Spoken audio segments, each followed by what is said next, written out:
The crystalline chandeliers of the grand ballroom at the Washington Conference Center cast a warm, shimmering light across an audience of hundreds.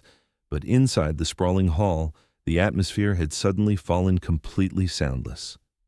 More than 300 seasoned veterans, their chests adorned with ribbons and their hair silvered by the unrelenting passage of decades, rose to their feet as one single, unified body. Nobody uttered a word. Nobody moved to applaud. And the sudden heavy silence was so profound that the soft, rhythmic hum of the central air conditioning above the golden ceiling felt almost deafening. One by one, with weathered hands and unwavering discipline, every single soldier raised their hand into a crisp, sharp salute that hung frozen in the air.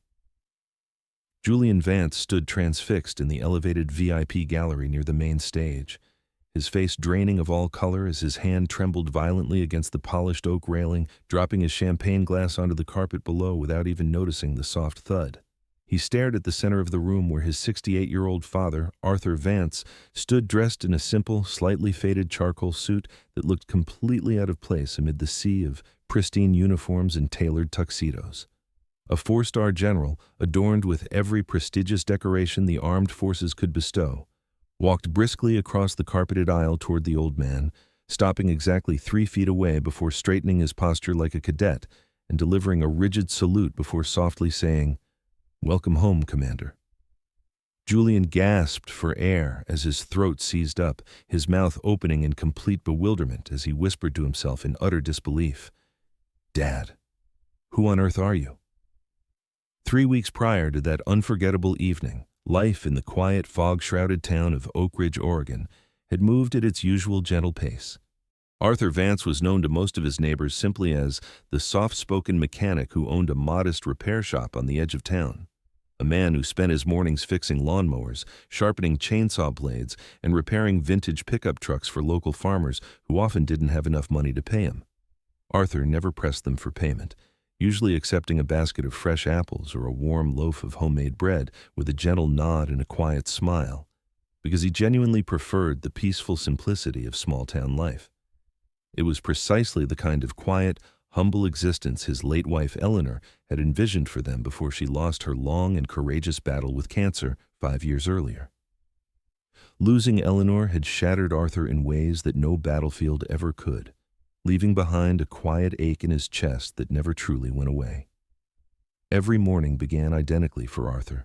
He would brew a fresh pot of dark roast coffee, sit on his back porch to watch the northern mist rise off the pine trees, and feed the wild blue jays that gathered near the bird feeder Eleanor had painted by hand.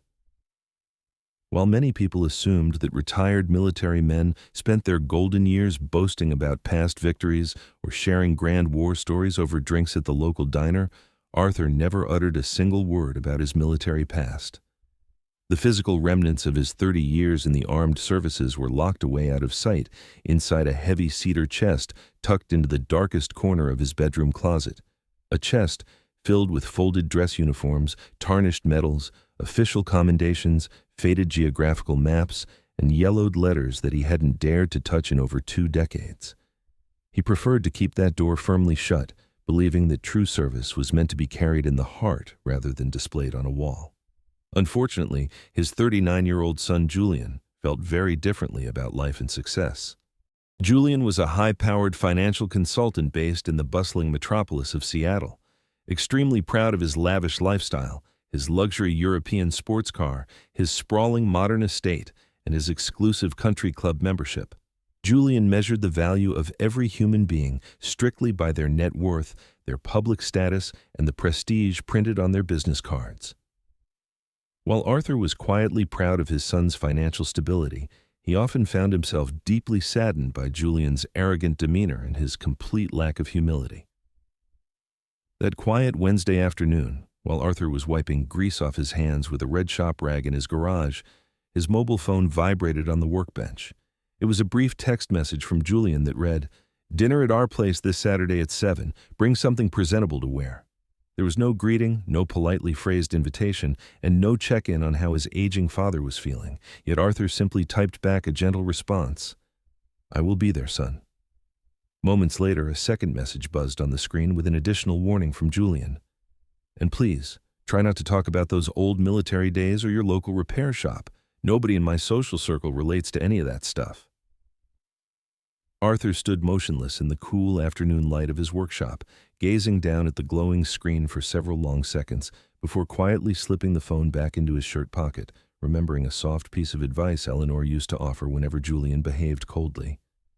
"Arthur, people only use sharp words when they feel insecure about their own worth, so give him time to grow."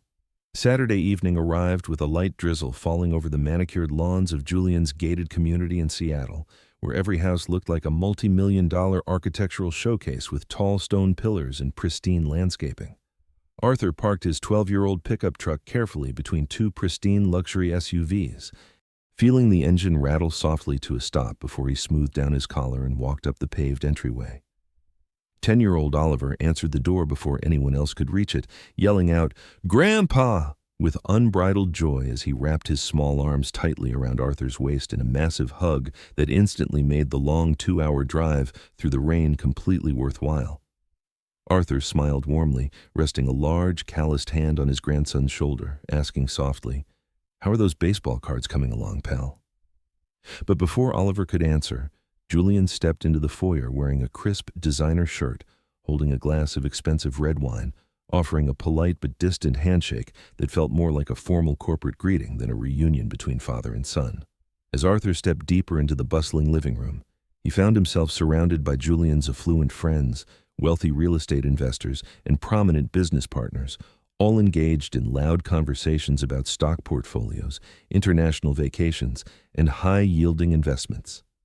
An associate turned politely toward Arthur, asking what line of work he had been in before retiring, to which Arthur simply replied, "I ran a small mechanical maintenance shop down in Oregon, but before that I served in the Army." The man gave a polite nod, uttered a brief, "Ah, I see," and immediately turned his back to resume his conversation with Julian about real estate ventures. That brief cold shoulder didn't bother Arthur in the slightest, as he was well accustomed to being overlooked. But what transpired 20 minutes later over dessert cut far deeper than he expected. One of Julian's colleagues gestured toward a news report, airing silently on the wall-mounted television screen, remarking with a laugh that Arthur must have a few old stories from his young soldier days.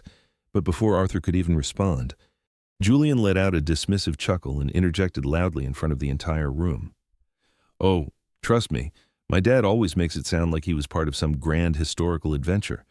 But I'm pretty sure he spent most of his military career polishing combat boots, filing paperwork, or managing supply warehouses in the back ranks." A wave of light laughter rippled across the dining table, and while Julian raised his glass with a smug grin, Arthur merely maintained a serene, gentle smile, replying quietly, "I just did the job that was given to me, son. Nothing more." Julian smirked, adding, "See? Nothing exciting ever happened," completely failing to notice young Oliver looking back and forth between his father and his grandfather with a deeply confused expression on his face, trying to understand why everyone at the table was laughing at the quiet man who built birdhouses with him. As the evening drew to a close and guests began filtering out into the driveway, Arthur walked toward the front porch to head home, where Julian's wife, Clara, quietly caught up to him with a soft, apologetic expression, whispering, "Arthur, I'm so sorry about how Julian talked tonight. He really doesn't mean to sound so disrespectful." Arthur turned to her with absolute warmth in his eyes, patting her hand gently as he replied, "You don't need to apologize for anything, my dear. He's just focused on his own path right now." Though as he drove his aging truck back through the dark, rain-slicked highway toward Oregon that night, his heart felt heavy with a quiet disappointment. Not because his son underestimated his achievements, but because Julian had somehow managed to lose his curiosity and respect for the very people who loved him most. 3 days later, a thick, formal envelope bearing an official seal from the Department of Veterans Affairs arrived in Arthur's mailbox on the rural route, containing a heavily cream-colored invitation that read in elegant golden lettering, "Trung ta Arthur Vance, in recognition of your extraordinary, selfless leadership and lifetime of dedication to your fellow soldiers, you are cordially invited to receive the National Legacy of Honor Award during this year's National Veterans Ceremony in Washington, D.C." At the very bottom of the parchment was a handwritten note from a high-ranking military official that read, Sir, the men who served under your command unanimously insisted that this long overdue honor take place while they still have the breath to thank you in person. Arthur sat alone at his worn wooden kitchen table for a long time, watching the morning sun break through the fir trees outside as his coffee grew cold, looking over at Eleanor's empty chair and whispering softly into the quiet room. You always told me that true honor comes when you least expect it, Eleanor, feeling in his heart that a major turning point had finally arrived, even if his son had no idea what was about to unfold. The morning after the invitation arrived, Arthur woke before the first light of dawn broke over the Oregon pines, driven by habits so deeply ingrained that decades of civilian life had failed to erase them. By 6:30 in the morning, he was sitting on his back porch with a mug of strong black coffee, watching the cool morning fog lift off the garden beds Eleanor had tended so lovingly. His neighbor, Tom Henderson, a Vietnam veteran who walked with a noticeable limp and a sturdy wooden cane, wandered down the gravel driveway carrying an old chainsaw engine that needed a new carburetor. Tom glanced inside through the open back door and spotted the thick cream-colored official envelope resting on the kitchen counter next to the open cedar chest that Arthur had finally retrieved from his closet. Tom adjusted his reading glasses, picked up the parchment with a reverent slowness, and read the gold-embossed lettering twice before looking up at Arthur with deep emotion in his eyes, whispering, "They finally found you, didn't they, Arthur?" Arthur merely offered a modest shrug as he wiped motor oil off his hands, replying softly, "I suppose enough time has passed that somebody felt the need to clean up old records, Tom." Tom shook his head firmly, his voice thick with unshakable respect as he said, "Don't play humble with me, Commander. I know what you did for those young boys in the valleys 30 years ago, and it's about time the world stops taking your silence for weakness." 2 days later, young Oliver called Arthur on his tablet while Julian was away at a high-level corporate meeting, asking in an innocent, quiet voice, "Grandpa, Dad says you're going on an airplane to Washington, D.C. next week. Are you getting a medal or something?" Arthur leaned back in his rocking chair, looking out at the fir trees swaying in the gentle breeze as he replied with absolute gentleness, "I don't care much for shiny medals, Oliver. But I'm going because some very old friends want to say hello one last time." Oliver paused for a long moment before asking a question that caught Arthur completely off guard. "Grandpa, were you brave when you were young?" Arthur smiled warmly, replying in the exact way he had answered his soldiers decades ago. "Real bravery isn't about not feeling afraid, pal. It's about doing what is right for the people beside you, even when your knees are shaking." Oliver remained quiet for a few seconds before whispering softly, "I think you're the bravest man I know, no matter what Dad says," bringing a quiet tear to Arthur's eye that he quickly brushed away before wishing his grandson good night. Meanwhile, back in Seattle, Julian was preparing for the most critical networking event of his career, as his financial advisory firm had just secured a major sponsorship package for the National Veterans Honor Ceremony in Washington, D.C. Julian called his wife Clara while driving home from his downtown office, boasting proudly over the speakerphone, "Clara, this gala in D.C. is going to put our firm on the national map. There will be senators, four-star generals, corporate executives, and high-net-worth investors everywhere, and networking at this level is going to open doors we've been trying to unlock for 10 years. Clara hesitated on the line before asking gently, "Julian, did you know your father is flying out to D.C. for that exact same event?" Julian chuckled dismissively as he merged onto the freeway, replying with a nonchalant sigh, "Yeah, he mentioned something about a veteran invite, but thousands of retired guys get general admission tickets just for filling out a form, so he'll probably just sit in the back rows while I handle the high-level sponsors in the VIP lounge." 3 days before the flight, Julian sent a photo to his father via text message showing himself standing next to a decorated retired major general during a pre-ceremony corporate cocktail mixer, captioning the picture, "Rubbing shoulders with real military legends tonight." Arthur looked down at the glowing screen on his workbench, recognizing the old major general in the picture as a junior officer who used to report to his own battalion staff decades ago. But Arthur simply locked his phone without saying a word, remembering Eleanor's enduring wisdom. "Arthur, life always finds a way to teach proud men humility. And when that day comes for Julian, just make sure you're there to hold his hand instead of saying, 'I told you so.'" On the morning of his flight, Arthur made one final stop before heading to the airport, driving his old pickup truck up the winding gravel path to the hilltop cemetery where Eleanor lay at rest beneath a towering oak tree. He sat on the cool grass beside her headstone, placing a bouquet of fresh yellow roses against the granite, whispering into the quiet breeze. "They're giving me an award tomorrow, Eleanor, and I almost talked myself out of going. But I can hear you telling me to iron my dress uniform and polish my brass buttons." In his mind, he could almost hear her soft musical laugh echoing through the leaves, reminding him to carry himself with the dignity he had always shown his men. Flying across the country in coach class, Arthur declined the luxury sedan transportation offered by the Military Protocol Committee at Reagan National Airport, opting instead for a simple yellow taxi to his hotel. When he arrived at the front desk, the young receptionist checked his identification, smiled politely, and handed him his room key with a routine welcome, completely unaware that the soft-spoken 68-year-old man standing before her in a plain flannel shirt was the guest of honor for the entire National Assembly. Arthur unpacked his garment bag with meticulous care, hanging his pristine dress uniform inside the wooden wardrobe, running his fingers gently over the crisp fabric and the rows of ribbons that represented fallen friends, quiet sacrifices, and young men he had personally brought home from dark places. That evening, Julian sent one final condescending text message that read, "We'll be arriving at the convention hall early tomorrow for the VIP sponsor reception, so try not to wander off into restricted areas or embarrass us in front of the board members." Arthur set his phone face down on the nightstand, looking out his hotel window at the illuminated monuments of Washington, D.C., knowing with quiet certainty that by this time tomorrow, his son would finally realize that true respect can never be purchased with money, inherited by title, or printed on a corporate business card. The night before the grand ceremony, sleep eluded Arthur entirely, not because he anticipated the accolade awaiting him, but because he knew he was about to face decades of dormant memories reflected in the eyes of men he had once led through the valley of the shadow of death. By 6 a.m, he was already downstairs in the hotel lobby, cradling a porcelain cup of dark coffee while observing the gathering crowd of gray-haired veterans, many walking with stiff prosthetics, wooden canes, or heavy, heart-worn limps. Every so often, two elderly men would lock eyes across the room, freeze in sudden recognition, and rush into an embrace sealed with silent tears.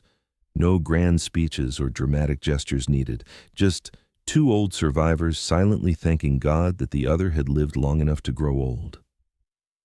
By 9:30, shuttle buses deposited the attendees at the majestic entrance of the National Conference Center, where crystal chandeliers sparkled above towering American flags and pristine rows of crimson-carpeted tables. A young volunteer wearing a coordination badge approached Arthur with a warm smile, checking her clipboard before her eyes widened slightly in reverence as she asked, "Colonel Vance, sir?" To which Arthur nodded gently, allowing her to guide him past hundreds of packed tables straight to the very front row, placing him directly centered before the main stage at a table marked with an elegant gold-embossed place card bearing his full rank and name. Meanwhile, Julian arrived through the exclusive VIP entrance alongside Clara and 10-year-old Oliver, looking impeccably polished in his dark Italian suit, tailored tie, and expensive gold watch, perfectly exuding the aura of a high-powered corporate sponsor whose firm had funded a portion of the event's promotional banners. Julian moved fluidly through the high society crowd, exchanging quick handshakes, handing out sleek business cards, and introducing himself with practiced charm to senators, executives, and military liaisons constantly hunting for his next lucrative financial client. When he finally spotted his father sitting quietly near the stage, Julian walked over with a subtle air of mild condescension, glancing at the reserved card and remarking offhandedly, "Well, look at that, Dad. Looks like they gave senior veterans priority seating near the front, so you don't have to walk as far," completely failing to grasp the true significance of the placement. Oliver leaned down to hug his grandfather tightly, whispering, "You look really sharp, Grandpa," just as a weathered former Marine Sergeant Major with a chest full of campaign ribbons approached their table, staring intensely at Arthur for several seconds before letting out a raspy, emotional breath and exclaiming, "I'll be damned, Commander Vance!" as the two elderly men embraced with a fierce brotherly strength that startled Julian completely. Within minutes, word spread like wildfire through the hall, and a thick ring of decorated veterans, high-ranking officers, and gray-haired survivors swarmed around Arthur's table, leaning down to shake his hand with profound reverence, murmur words of deep gratitude, and address him strictly as Commander, leaving Julian standing on the perimeter in utter bewilderment as Clara softly whispered to him, "Julian, I don't think these are just casual acquaintances." At precisely 10 o'clock, the lights dimmed, the military brass band played a stirring rendition of the national anthem, and the Master of Ceremonies took the podium, presenting several distinguished service awards to brave young soldiers, before his voice took on an unusually solemn, weighty tone as he declared, "Ladies and gentlemen, our final recognition today honors a leader whose legacy is unlike any other in our modern military history." A hush settled over the massive room as the announcer continued. For over 30 years, this man consistently turned down every public honor offered to him, refused news interviews, declined book deals, and repeatedly insisted that true glory belonged solely to the brave soldiers who did not make it back. On the giant, high-definition screens framing the stage, a faded photograph appeared showing a young, dust-covered Arthur Vance standing shoulder to shoulder with a squad of exhausted, battle-worn soldiers in a rugged mountain pass, causing Julian's jaw to drop in stunned disbelief as his eyes darted from the screen to his quiet father. The announcer's voice echoed powerfully through the speakers.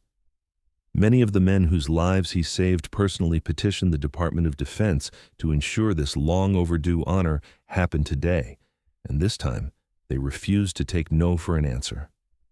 As Arthur slowly stood up from his chair, the announcer looked out across the vast audience and added softly, "If you ever served under the command of Colonel Arthur Vance, please rise."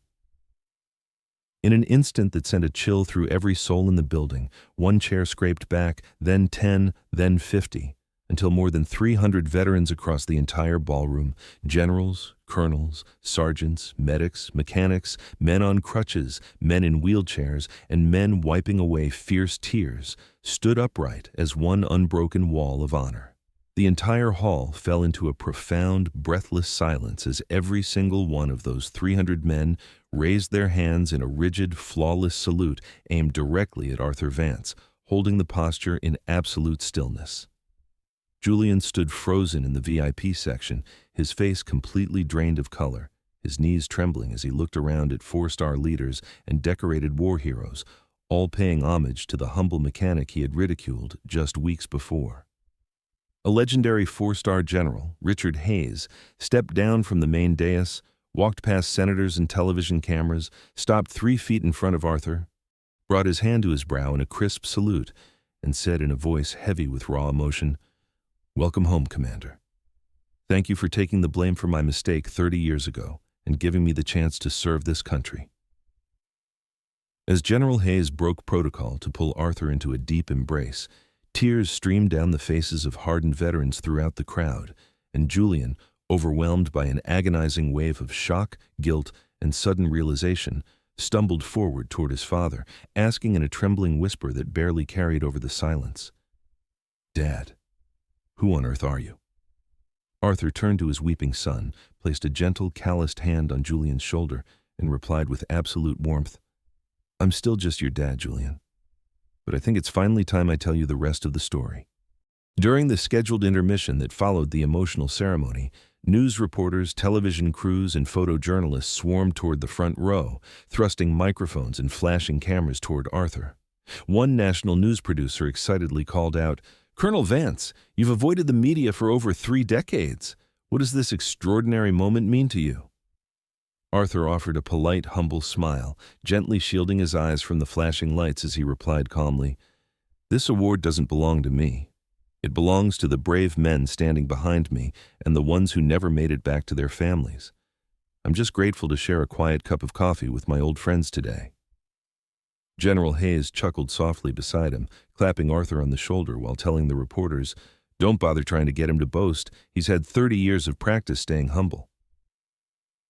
As the press reluctantly dispersed to interview other guests, Julian followed his father down a quiet, carpeted hallway overlooking the Potomac River, leaving behind the bustling crowds, the corporate sponsors, and the media frenzy. The air between father and son was thick with a heavy, contemplative silence, until Julian leaned against the glass window, looking down at his own shaking hands in complete emotional disarray. "Dad, I don't even know what to say," Julian choked out, his voice cracking with a mixture of profound embarrassment and overwhelming guilt. "I've spent my entire adult life believing I knew everything about you, thinking you just settled for an ordinary, unremarkable life in a tiny town." Arthur looked out over the sparkling water, his expression serene as he answered gently, "You knew plenty about me, Julian. You knew I loved your mother, that I enjoyed fixing engines, and that I wanted you to grow up safe and happy." Julian shook his head bitterly, tears brimming in his eyes. "No, Dad, I knew nothing. I thought success meant titles, net worth, and driving expensive cars. I treated you like a nobody in front of my friends, while 300 of the bravest men in this country treat you like a legend. Why didn't you ever tell me?" Arthur turned to face his son, placing a steady, reassuring hand on Julian's trembling shoulder. "When you were a little boy, you used to ask me about my boots and my medals all the time, and I answered every question. But as you grew older, got busy with prep school, sports, wealth, and status, you simply stopped asking. You decided those old military days didn't matter to your world, and I didn't want to force my past onto a young man who was busy trying to build his own future." Julian swallowed hard, the sharp sting of regret washing over him as he whispered, Were you a hero, Dad?" Arthur smiled softly, shaking his head. "No, son. I wasn't special. When I became a battalion commander, I made a simple promise to Eleanor and to God. Every young soldier under my care deserved a leader who would never leave them behind, who would stand in front of them when danger came, and who would treat them with dignity. They don't respect me because of my rank. They respect me because I respected them first." Before Julian could process those words, an elderly gentleman wearing a dark navy suit walked up to them, his eyes lighting up as he recognized Arthur, stepping forward to embrace him tightly. "Commander Vance, it's been 32 years, the man exclaimed, tears rolling down his cheeks. Arthur immediately recognized the face, smiling warmly. "Private Danny Miller, look at you, all grown up." Danny turned to Julian, his voice trembling with deep gratitude. "You must be his son. I want you to know something, young man. I grew up in a terrible neighborhood, got into trouble with the law, and joined the military as a last resort. I made countless mistakes early on, and any other commander would have thrown me in military prison and ruined my life. But your father spent every Saturday evening tutoring me, teaching me discipline, leadership, and self-respect. Today, I own a successful logistics company, and my daughter just graduated from medical school. None of that would exist if your father hadn't believed in a throwaway kid like me." Over the next hour, veteran after veteran approached Arthur, each sharing extraordinary stories that Julian had never heard. A former military medic thanking Arthur for staying beside him in an underground bunker after he lost his leg. A sergeant recalling how Arthur quietly paid for his mother's funeral out of his own pocket, and a widow who brought a faded photograph showing how Eleanor had mailed homemade Christmas cookies to an entire deployed squad 30 years ago. Julian stood by silently, listening to every word, feeling the fragile wall of his own vanity crumble completely. For the first time in his life, he wasn't checking his phone, networking with wealthy clients, or trying to impress anyone. He was simply a son discovering the profound, quiet greatness of his father.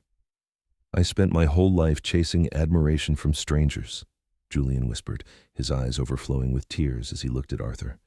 "And I completely ignored the man who earned genuine respect from everyone he ever touched." Arthur smiled with absolute warmth, pulling his son into a firm, loving embrace, a real tight hug that wiped away years of distance, whispering softly, "It's never too late to learn what truly matters, Julian. Life isn't about how much you accumulate. It's about how many lives are better because you were in them." Late that evening, after the formal gathering had concluded, Arthur skipped the high society champagne gala in the Grand Hotel ballroom. Instead, he slipped on a comfortable jacket and walked 3 blocks through the cool night air to a small, quiet, family-owned diner he had discovered years ago. The air inside smelled of freshly brewed coffee and warm fruit pies, and a friendly waitress with graying hair greeted him with a warm smile, pouring him a steaming mug without him even having to ask. About 20 minutes later, the small bell above the diner door chimed softly, and Arthur looked up to see Julian stepping inside alone, having left behind his corporate acquaintances and business partners. Julian spotted his father sitting in the cozy corner booth, walked over quietly, and asked in a tone completely stripped of his former arrogance, "Mind if I join you, Dad?" Arthur gestured toward the seat across from him, replying warmly, "I'd be glad if you did, son." For several long minutes, neither of them spoke as the waitress set down 2 thick slices of homemade apple pie, winking at Arthur as she mentioned that another elderly veteran in the parking lot had already paid their bill before driving away in an old pickup truck. Julian let out a soft, genuine laugh, not the forced, polished chuckle he used at corporate networking events, but the clear, innocent laugh Arthur hadn't heard since Julian was 15 years old. "Dad, I owe you an apology," Julian said quietly, his hands folded over the table as he looked directly into his father's eyes. "I've been ashamed of you for years, because I thought you settled for an ordinary, unimportant life in a small town while everyone else was chasing wealth and status." Arthur took a slow sip of his coffee, looking out the diner window at the quiet city streets as he answered gently, "I did settle, Julian, but I settled for peace, family, and honor. After I retired, I had plenty of high-paying offers, defense contractors, political consulting, television appearances, but I turned every single one of them down because your mother asked me a question before she passed. She asked me, 'Frank, when you're 80 years old, what will matter more to you? Another promotion or sitting on the back porch together watching our family grow?' I chose the porch, Julian, and I never regretted it for a single second." Tears welled up in Julian's eyes as the weight of those words settled into his heart. "I wish I had asked you about all of this years ago," Julian whispered, his voice trembling with emotion. Arthur reached across the small table, placing his large, weathered hand over his son's hand, smiling with absolute tenderness as he replied, "You were busy building your own life, son. There's no shame in that. But now you know that true respect isn't something you can demand with money or a fancy title. It's something you earn through kindness, integrity, and how you treat people when nobody is watching." 3 days after they both returned to Oregon, Julian drove his SUV up the gravel driveway to Arthur's modest home, carrying a worn cardboard box he had found while cleaning out his mother's attic space.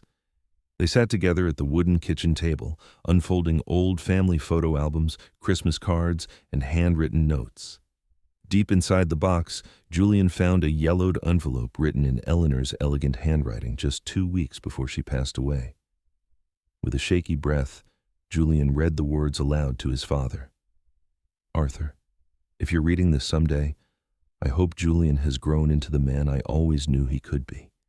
If he ever loses his way in pursuit of the world's noisy distractions, don't remind him of your military medals or your rank.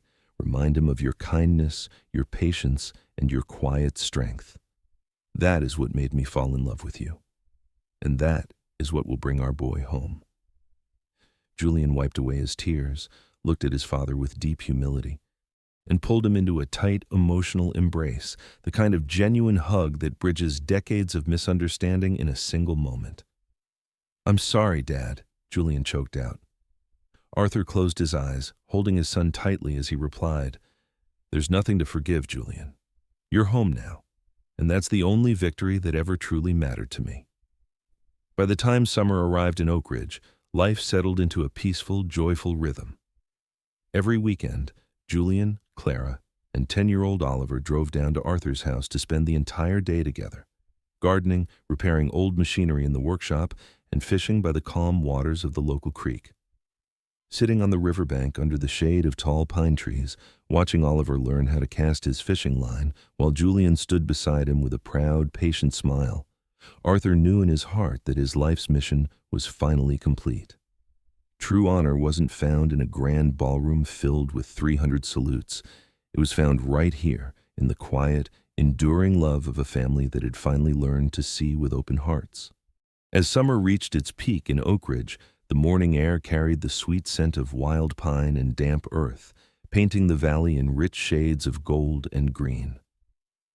Arthur sat on his front porch, cradling his morning coffee while watching the sunlight filter through the oak tree where Eleanor's bird feeder hung gently in the breeze. For the first time in over 30 years, the heavy, silent weight in his chest had completely vanished, replaced by a deep sense of stillness that no medal, promotion, or public award could ever bestow. A familiar dark SUV pulled into the gravel driveway, kicking up a soft cloud of dust as Oliver sprang out of the passenger seat, wearing his baseball cap backward and carrying a wooden tackle box. "Grandpa!" the 10-year-old shouted with unbridled excitement, running up the porch steps and throwing his arms around Arthur's waist. "Dad said we're spending the entire day at Buck Creek, and he brought the good bait." Arthur laughed warmly, ruffling his grandson's hair as Julian stepped out of the vehicle, wearing a simple cotton shirt and work boots, looking relaxed, grounded, and lighter than Arthur had ever seen him. Gone was the rigid, anxious posture of a man constantly chasing status. In its place stood a father who had finally learned to be present in the quiet moments that truly mattered. They spent the afternoon along the calm, shaded banks of the creek, where the water rippled over smooth river stones. Sitting on an old fallen log, Arthur guided Oliver's small hands as they tied a fishing fly to the line, while Julian sat nearby on the grass, watching his father and son with a soft, reflective smile. "Grandpa," Oliver asked thoughtfully, casting his line into the clear water, "what was the absolute hardest part about being a commander in the Army?" Arthur looked out across the shimmering river, silent for a few seconds as the memories drifted by like fallen leaves. "Coming home, pal," Arthur answered gently. Oliver tilted his head, confused. "I thought coming home would be the best part." Arthur smiled softly, glancing over at Julian. Asterisk, asterisk. It is the best part. But sometimes it takes a very long time for the people you love to truly see who you are, and for you to learn how to open your heart again. Asterisk, asterisk.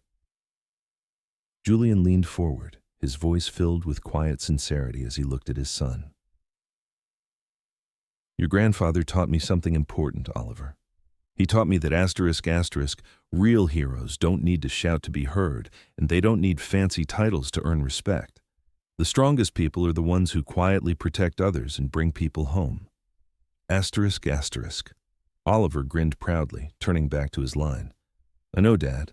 I'm going to write my whole school essay about Grandpa next term."